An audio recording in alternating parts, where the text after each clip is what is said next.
কি অসুবিধা হয় বলেন? ওই যে ওর পায়ে হাতে অ্যালার্জি, এই যে গুড়ি গুড়ি গুড়ি গুড়ি এগুলো একেবারেই সারতেছে না। হ্যাঁ চুলকায়? হ্যাঁ, বাচ্চা আর কি হয়? মানুষ খুব চুলকায়, আর কান্না করে। এগুলাই অতিরিক্ত বেশি সমস্যা। গত 3 মাস যাবত এগুলো চলতেছে। কি কি চিকিৎসা করছেন 3 মাসে? আমি সরদ্দিতে ডাক্তার দেখাইছি, তারপরে প্রবলেমে ডাক্তার দেখাইছি, তারপরে কি ল্যাবেটে কি ডাক্তার ওষুধ দিচ্ছে, মানে দেখাইছি। খাওয়ার ওষুধ না লাগানো ওষুধ?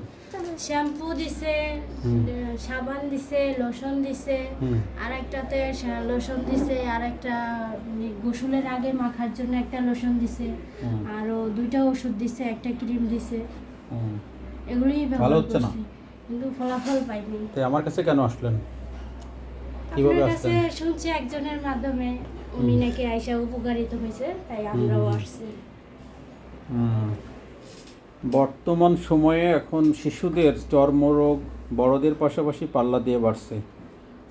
শিশুরা অনেক সময় বিভিন্ন ডাক্তারের মাধ্যমে মলম, লোশন, ক্রিম, সাবান, শ্যাম্পু এগুলো ব্যবহার করছে, তারপরেও তারা সুস্থ হতে পারছে না।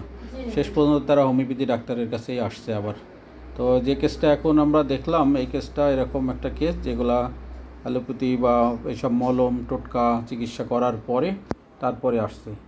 এতে রোগী আর্থিকভাবে ক্ষতিগ্রস্ত হচ্ছে এবং রোগ হয়তো চাপা পড়ে যাচ্ছে, সেই রোগটা পরিপূর্ণভাবে সুস্থ হচ্ছে না। তো এই ধরনের শিশুদের জন্য আমরা হোমিওপ্যাথি চিকিৎসার ব্যবস্থা রেখেছি। আপনারা নিঃসন্দেহে হোমিওপ্যাথি চিকিৎসা নেবেন এবং ভালো হবেন, সুস্থ হবেন ইনশাল্লাহ। আমার মেয়ের থেকে আমার মেয়েরও হয়েছে এটা। ও, মেয়েরও ছড়াচ্ছে এটা? হ্যাঁ, ছেলের থেকে তোমার কোথায় হয়েছে দেখাও? ওই যে ওর হাতে হয়েছে। পরিবারের সবার হয়ে গেছে না? পায়ে হয়েছিল, পায়েটা ভালো হয়েছে, ওই যে এখনো দাগ আচ্ছা, আছে, আচ্ছা, কিন্তু আচ্ছা। হাতে আবার এই যে হয়েছে। হাতে পায়ে সব জায়গায়। এটা স্ক্যাবিস রোগ, এটা তো সবারই হয়। এটা এক পরিবারে একজনের হলে সেটা আস্তে আস্তে আর একজনের হতে পারে। এটা চর্মরোগের ধরনটা এরকম। ডক্টর দেখাইছি। জি, ভালো হবেন ইনশাল্লাহ।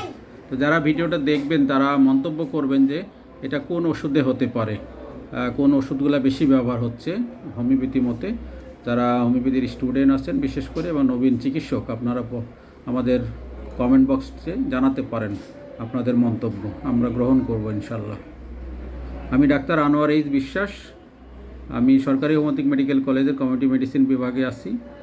আমার chamber Mirpur 2, global homeopathy clinic, চিড়িয়াখানা রোড।